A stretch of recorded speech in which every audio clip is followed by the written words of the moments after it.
جانور اچھا ہے یا نہیں ہے، قربانی کے جانور میں کوئی عیب تو نہیں ہے، قربانی کے جانور میں کوئی خامی تو نہیں پائی جاتی ہے، قربانی کا جانور بے عیب نظر آتا ہے، تو ایسے جانور کو آپ خرید لو کہ اس کے اندر نہ ہی کوئی ایسی کمی پائی جاتی ہے جو شریعت کے خلاف ہو، کوئی کمی ایسی نہیں پائی جاتی ہے جو پکڑ میں آتی ہو، تو ایسے جانور کو لے لو جو دیکھنے میں اچھا بھی لگ رہا ہے، دیکھنے میں تندرست بھی ہے، اس کے ہاتھ پیر سب سلامت ہے، ایسا جانور ہے تو اسے خرید کر لے کر آؤ اور اس سے محبت کرو، اور محبت کے ساتھ اس کو پیٹ بھر کے چارہ بھی دو، اسے کھلاؤ پلاؤ، اسے ایسی محبت کرو، اس کے اوپر ہاتھ پھیرو، اس سے محبت کرو، اور محبت کرنے کے بعد جب اس کی قربانی کرو گے تب تمہیں احساس ہوگا کہ میں نے اپنے مال کو رب کی بارگاہ میں خرچ کر دیا ہے، قربان کر دیا۔ آقا کریم صلی اللہ علیہ وسلم نے ایک قربانی اپنی جانب سے پیش کی اور ایک قربانی آقا کریم صلی اللہ علیہ وسلم نے امت محمدیہ کی جانب سے پیش کی کہ جو میری امت غریب ہے، پریشان ہے، قربانی نہیں دے سکتی، اس کی جانب سے آقا کریم صلی اللہ علیہ وسلم نے ایک قربانی پیش کی، اور حضرت مولا علی رضی اللہ تعالی عنہ کو ارشاد فرمایا آپ دو قربانیاں کیا کریں، ایک اپنی جانب سے، معلوم ہے آپ کو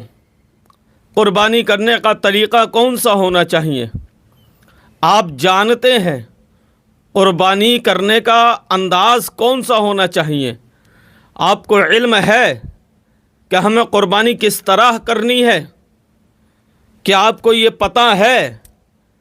کہ قربانی کون سے انداز میں کریں گے تب جا کر کہ ہماری قربانی قبول رب کی بارگاہ میں ہوگی، سمجھتے ہیں آپ؟ باقی قربانی کرنا بہت اچھی بات ہے، قربانی آپ کو کرنی چاہیے، اللہ رب العزت پروردگار عالم نے تمہیں اس لائق بنایا ہے، اللہ رب العزت نے تمہیں صاحب نصاب بنایا ہے، تو آپ کو قربانی کرنی ہے،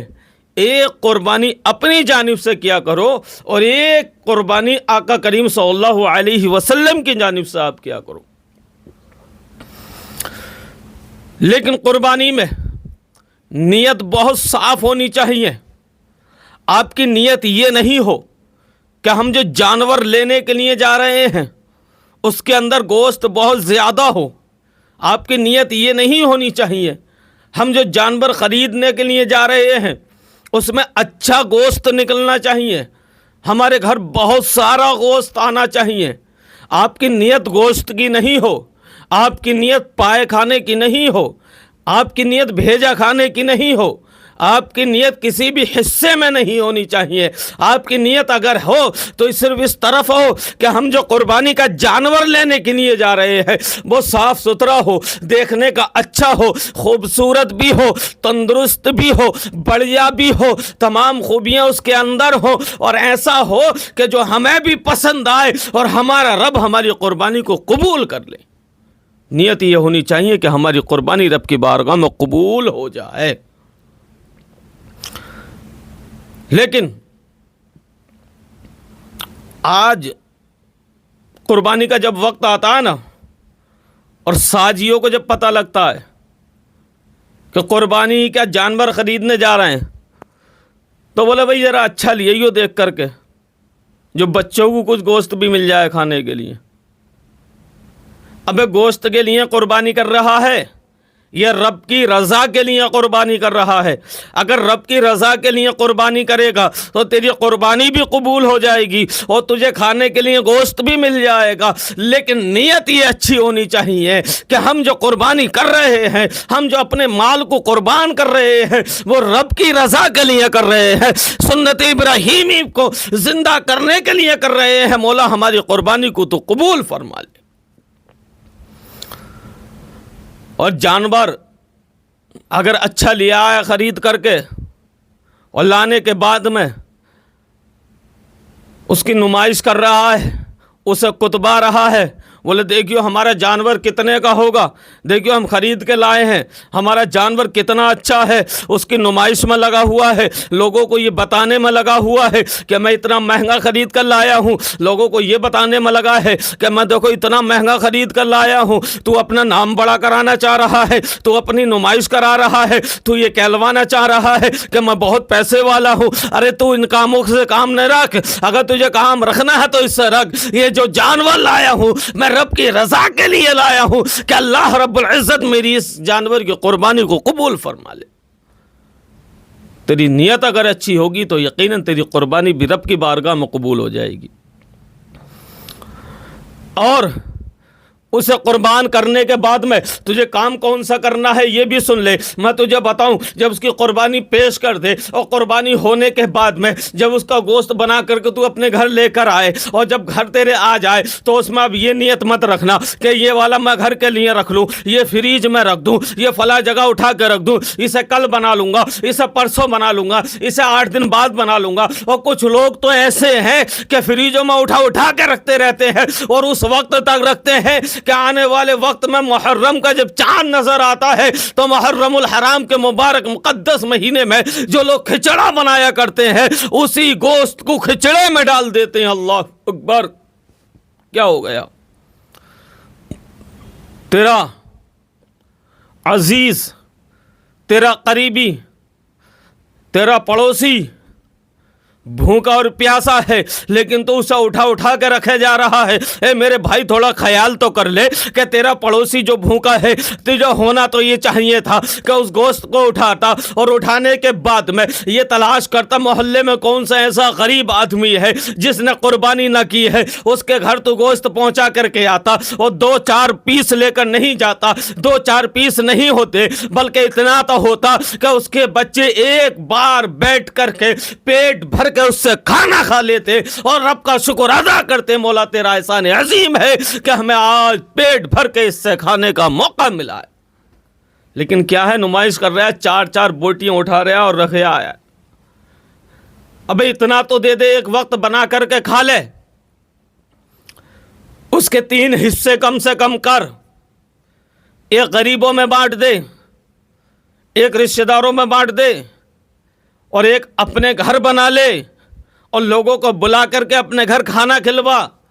لیکن ہو کیا رہا ہے آج کے وقت میں, جس کے یہاں قربانی نہیں ہوتی ہے اس کے یہاں ایک بوٹی نہیں جاتی, جس کے یہاں قربانی نہیں ہوتی ہے اس کے یہاں ایک پیس نہیں جاتا ہے, اور جو قربانی کرتا ہے جس کے یہاں قربانی ہوتی ہے اس کے یہاں یہ دیکھا جاتا ہے کہ قربانی کرنے والا بھی اسی کے گھر گوشت پہنچا رہا ہے کہ جس کے یہاں قربانی ہو گئی ہے, کیونکہ وہ سرمایہ دار ہے, کیونکہ وہ مالدار ہے, کیونکہ وہ پیسے والا ہے, کیونکہ وہ بات والا ہے, اس لیے اس کے گھر تو پہنچانے کے لیے جا رہا ہے. میرے بھائی اس کے ہاں ضرورت نہیں تھی, ضرورت اس گھر پہ تھی جس گھر میں قربانی نہیں ہوئی ہے, اور وہ قربانی کر بھی نہیں سکتے کیونکہ ان کے پاس اتنا مال و زر نہیں ہے, اتنی دولت نہیں ہے. ان غریبوں کے یہاں پہنچاتا جن کے یہاں ہفتوں نہیں بنتا, جن کے یہاں مہینوں گوشت نہیں آتا, کیونکہ ان کے پاس اتنا پیسہ اتنی دولت نہیں ہے کہ وہ بنا کر کے اپنے گھر کھا سکے. تو کم از کم عید کا موقع آیا تھا تو عید الاضحیٰ کے موقع پر ان کے گھر اتنا گوشت پہنچا دیتا جو تیرا بھائی وہ بھی بیٹھ کر کے خوش ہو کے کھا لیتا. حق تو اس کا تھا غریب کا, لیکن تو نے اس غریب کے حق کو مار لیا. اور پھر قربانی کہہ رہا بولے میری قربانی ہوئی یا نہیں ہوئی. ارے میرے بھائی تیری قربانی تو ہو جائے گی, لیکن کم از کم یہ خیال تو کر لے